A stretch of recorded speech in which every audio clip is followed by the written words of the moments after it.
Sveiki, mīļie sekotāji! Es vēlos atvainoties, ka esmu jūs maldinājusi, sakot, ka esmu vadošais bērnu psihologs Latvijā.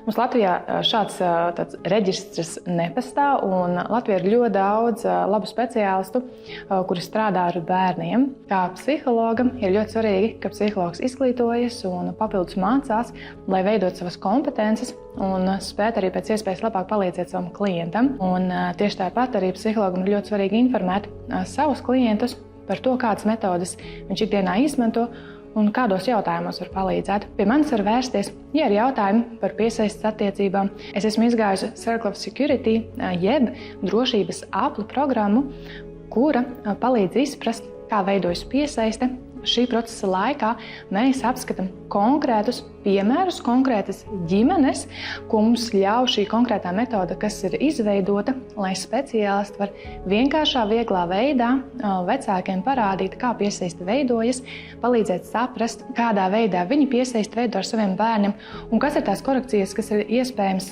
jāveic, lai veidotos droši piesaisti ar bērnu. Kā arī pie manis var vērsties jautājumos par uzmanības deficītu un hiperaktivitātes traucējumiem, jo esmu izgājusi specifisku uzmanības deficīta un hiperaktivitātes traucējumu akreditētu programmu, kas ir pieejama vienīgā šāda vispār pasaulē. Šajā programmā esmu apgūsi praktiskas pieejas, kā atbalstīt gan pieaugušos, gan bērnus. Tādēļ es zinu, ka varu palīdzēt saviem klientiem. Un es turpinu mācīties un apgūt jaunas pieejas, lai pēc iespējas labāk varētu atbalstīt gan vecākus, gan bērnus.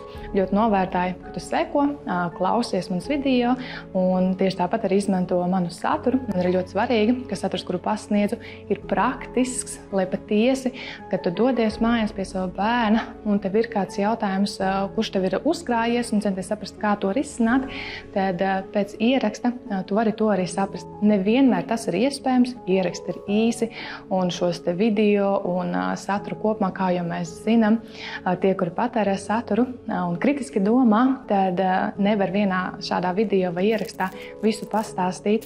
Tādēļ ir arī pieejamas konsultācijas vai, piemēram, kursi, kur jau padziļināti var labāk izprast situācijas. Paldies, ka atbalsti mani, skatoties un mīli izglītoti!